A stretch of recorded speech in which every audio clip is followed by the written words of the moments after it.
자, 미국 시장의 분위기를 생생하게 전해드리겠습니다. 이항영의 월가이드 시간이고요. MTN 이항영 전문위원 함께하겠습니다. 어서 오세요. 네, 안녕하세요. 네, 안녕하세요. 자, 지난 밤 사이 미국 증시는 CPI 지표 때문에 크게 밀렸습니다. 미국 증시 한번 봐주세요. 네, 맞습니다. 많은 분들이 이제 7.2, 7.3 정도가 이제 소비자 물가 지수가 이제 상승할 거로 예상했었는데요. 그보다 좀 높게 나왔죠. 7.5%가 전년 동기 대비 상승했습니다. 그러니까 물가가 그만큼 올라갔다는 얘기죠. 이게 언제 이후 추냐면 계속해서 뭐 30년이다, 10년, 20년, 30년 하다가 드디어 40년까지 갔습니다.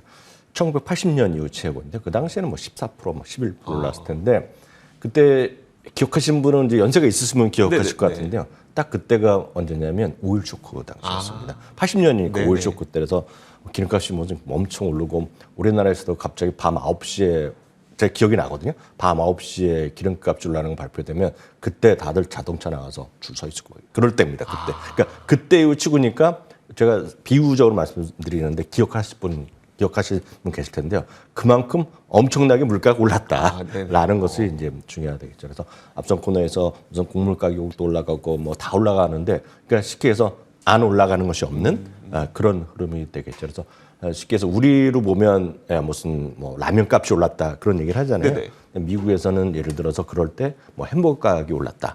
그리고 그 멕시칸 푸드 브리또란 거 있지 않습니까? 네네. 그러니까 브리또 가격이 올랐다. 이런 얘기를 많이 영어식으로 표현을 하는데요. 그러니까 모든 것이 올라가는 그런 분위기죠. 그러니까 쉽게 얘기해서 3년 된 자동차를 중고로 팔았더니 3년 전 가격보다 더 비싸게 팔았다. 그러니까요. 뭐 이런 얘기를 하는 사람들 아마 뉴스 보셨을 텐데요. 그런 것들이죠. 그만큼 시장에서 물가가 좀 많이 올라가고 있는데 문제는 이제 언제까지 그런 피크를 치겠냐는 건데 2월은 아니라 이제 3월 얘기가 많이 있었으니까요. 그렇게 좀 이해를 먼저 좀 하시면 좋을 것 같습니다.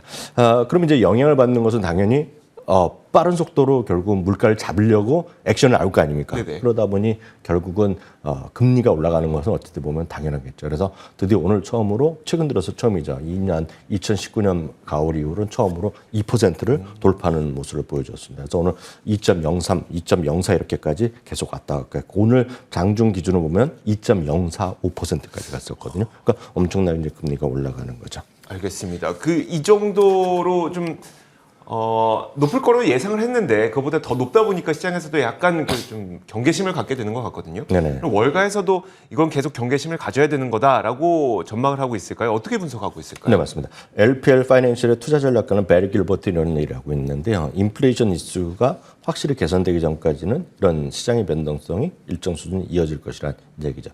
그러니까 변동폭이 얼마만큼 있을지 없을지 모르지만 한 두 가지 정도가 어떤 기준이 될 것 같습니다. 그것은 결국은 인플레이션의 피크가 언제 치고 저 약간 꺾이는 모습이 나오는 거죠. 가장 이제 우리가 희망하는 것은 이번에 7.5가 나왔으니까 다음 달에 딱 한 달 후에 발표될 텐데요. 7.5보다 좀 아래로 나왔으면 하는 기대감이 있지만 많은 사람들이 지금 일부 그나 다수의 시각은 7.5 이상에서 나오면서 그때가 피크랄 가능성을 얘기를 많이 하고 있다는 말씀드리겠고요. 또 하나 이제 첫 번째 이제 금리 인상이죠. 그러니까 기준금리 인상이 다음 달에 15일인가요? 있을 테니까 16일일 텐데요. 근데 그날 하는 것이 하나의 분기점이 되겠죠. 그러니까 그런 것들을 좀 보셔야 되겠고요. 관련해서 이제 연방은행 총재 중에 대표적인 인물 중에 하나는 제임스 블러드죠. 세인트 루이스 연방은행 총재가 오늘 블룸버그에 이런 얘기를 했습니다. 3월 달에 금리 인상은 지금 0.25%가 아니라 0.50%로 올렸으면 한다. 자기는 이제 뭐 자기 의견은 자기는 이제 얘기만 하는 거지만 0.50% 올렸으면 한다라는 생각을 하고 있고요. 거기다가 7월까지 가서 그러니까 7월이면 좀 5달밖에 안 남았잖아요. 그때까지 100bp가 올라가야 된다는 얘기하는 거죠. 그러니까 생각보다 훨씬 빨리 좀 올려야 되겠다라는 입장을 취한 것도 시장에 약간은 부담이 됐겠죠.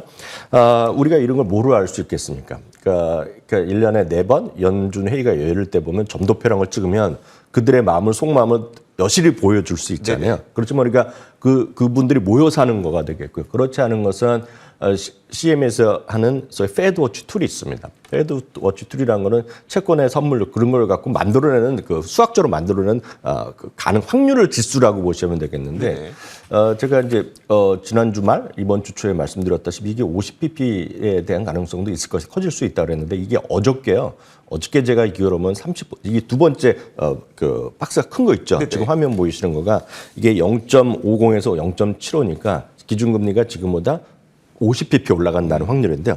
제가 잠시 전에 이거를 카피할 때 보면 94.7%까지 올라가 있습니다. 그렇기 때문에 지금은 50pp 올라가면 큰일 날 것 같고 그렇지만 50pp가 이미 시장에 상당히 반영돼 있다는 것도 우리가 동절의 양면이라고 보셔야 되겠습니다. 하여튼 3월 기준을 보면 3월 16일이네요. 3월 16일 보면 94.7%의 가능성이 지금 두 번, 그러니까 50pp를 한 단계 올리는 네네. 건데 만약 이렇게 올리면 아마 2010년이면 처음일 겁니다. 이렇게 한 번에 50pp 올리는 거는 떨어지는 거 우리 지난번에 네네. 경험했을 텐데요. 그럼 이제 12월 금리 전망인데요. 12월 금리 전망 다음 그림인데 요 제가 박스 쳐놓은 거가 지금이 아니라 1.75에서 20이니까 쉽게 해서 7단계 올린다는 네네. 거거든요. 그러니까 이제 7번 올리는 거가 지금 다수견이 되고 있다라는 네. 것까지 일단 이해하시면 되겠습니다. 반면에 유가는 이제 소폭 반등하는 모습이었고요. 미국 달러는 소폭 플러스만 했지만 유가는 좀 진정세를 미국 달러도 진정세 보이고 있겠고요. 다만 최근 들어서 금 가격이 좀 올라가고 있거든요. 네네. 그건 아마 인플레이션에 대한 해지를 하려는 사람들의 기존의 전통적인 분들이죠. 그러니까 금에 대한 수요가 좀 있다라고 이해하시면 될 것 같네요. 알겠습니다. 자, 이렇게 물가 지표와 이에 따른 시장 참가자들의 반응 이야기까지 들어봤습니다. 그러니까 우리가 CME 패드워치는 시장 참가자들의 심리를 말하는 거죠. 이게 연준에 어떤 영향력을 끼친다기보다도. 네네, 맞습니다. 네네, 알겠습니다. 자, 그럼 이제 주식 시장에 대한 이야기를 해볼 텐데 오늘 이런 뉴스들 때문에 시장 전체적으로 다 하락하는 가운데서도 디즈니가 거의 나홀로 올랐어요. 디즈니 실적 때문이었었겠죠? 네, 맞습니다. 이제 어저께 실적 반영되고 나서 그런 것들이 이제 온전히 이제 주가에 좀 반영되는 그런 정도의 흐름이라고 일단 여러분들이 좀 이해하시면 좋겠습니다. 일단 그림부터로 보면 정확한 수치보다 그림의 흐름을 보시면 되겠는데요. 제가 어저께도 속보로 전해드리면서 핵심은 테마파크라고 말씀드렸잖아요. 네. 테마파크가 작년 기준으로 보면 하여튼 이거는 테마파크만 나오는 겁니다. 테마파크가 이제 더블이 난 거죠. 작년 대비 매출이 더블이 났고요.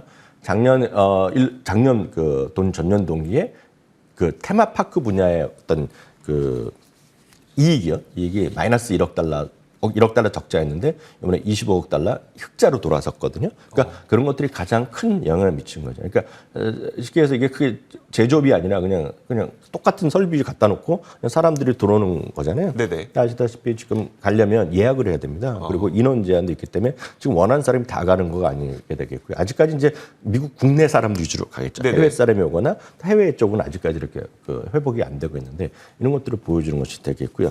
그러다 보니 이제 그 다음 그림은 주당 이익인데요. 주당 이익이 결국 이제 작년에 당연히 어려웠죠. 적자에서 가까스로 벗어났는데 이번에 어저께 이게 이제 깜짝 실적이 나온 거죠. 슈퍼 깜짝 실적이 나왔습니다. 다만 이제 월가의 목표 주가나 투자 의견은 그렇게 바뀐 것은 없습니다. 오히려 목표 주가는 5군데가 났는데 2군데 올렸지만 3군데는 내리는 모습이었기 때문에 그렇다고 해서 갑자기 엄청 좋아진다기보다는 워낙 괴리도가 워낙 커 있기 때문에 다시 한번 모처럼 리뷰를 하면서 투자 의견을 좀 조정했다라는 정도 보셔야 되겠습니다. 괴리율은 28.4%가 나와 있으니까 상당히 이제 상승 여력은 저는 좀 있다고 보는 편인데요. 이렇게 좀 이해하시면 되겠고요. 관련해서 이런 소위 쉽게 얘기해서 대표적인 게 서비스 매출이잖아요. 네네. 그러니까 물론 그 안에서 디즈니 가서도 예를 들어서 먹는 거, 네. 그리고 예를 들어서 무슨 기념품을 산다거나 이런 것들은 제품도 있겠죠. 그러니까 먹는 거나 이렇게 티켓 하는 거는 어떤 전부 다 서비스지만 거기서 물건을 사거나 기념품 사고 또 일부에서 가거든요. 거기 가면 전부 다 이제 디즈니 관련된 마스코트나 이런 것들을 사잖아요. 그렇죠. 애들이 사는데 옆에 애들 다 있는데 우리 애가 없다고 생각하고 막 우는 소리 하면 거의 다 사주거든요. 그렇죠. 그래서 여러분들이 이제 진짜 그 가격이 어느 정도냐면 지금 보면 1인당 그냥 기준 가격 주말에 가면 그냥 150달러까지 나오거든요. 네. 그러니까 지금 보면 4인 가족이 가면 무슨 1,500달러다 이런 얘기를 하는 겁니다. 하루에. 네네. 그러니까 엄청나게 많은 사람이 돈을 쓸 준비를 하고 있는 건데 여하튼 이런 것들이 서비스에 대한 수요가 커지는 것이 미국 시장의 흐름이라고 보셔야 되겠고요. 우리나라 이제 아직까지는 그 오미크론이 겁나잖아요. 네. 그러니까 위중증은 아니라 그래도 많은 사람이 지금 확진을 받고 있고 그게 현실이 있는데 지금 서양 같은 나 이런 쪽은 많이 좀 이미 피커졌다는 얘기를 네네, 하고 그렇죠. 있죠. 그래서 제가 제 기억으로 보면 덴마크가 그 유럽에서도 제일 먼저 백신과 관련된 제한을 많이 풀은 거로 했는데 어저께 혹시 뉴스 보셨는지 모르겠는데 스웨덴은 꼭 보셨어요? 스웨덴은 좀 팬데믹 있죠? 네네. 팬데믹이 끝났다고 선언했거든요. 그러니까 그 코비드에 따른 네네. 그런 선언까지 했습니다. 물론 상징적인 있고 그쵸. 비판하는 사람 엄청 많지만 그런 일을 거가 되겠고요. 또 수많은 국가가 예를 들어서 백신을 맞은 사람이 한정했지만 네. 아예 국경을 봉쇄했던 나라 있지 않습니까? 네네. 그러니까 실제로 같이 못했던 들어가지 못했던 거. 그래서 예를 들어서 그 호주 제가 이제 뉴스로 본 거로 말씀드리면 호주의 호주 국민과 같이 사는 사람이 있었는데 네네. 국적이 호주 사람이 아닌 거예요. 근데 잠시 외국에 나갔다가 지금 부부가 가족이 같이 못 가는 나라를 내주지 들어오지 않는. 못해서. 예. 네. 근데 호주랑 뉴질랜드가 어저께 발표했습니다. 네네. 그래서 백신을 맞은 사람을 입국을 허용하기 시작했고요.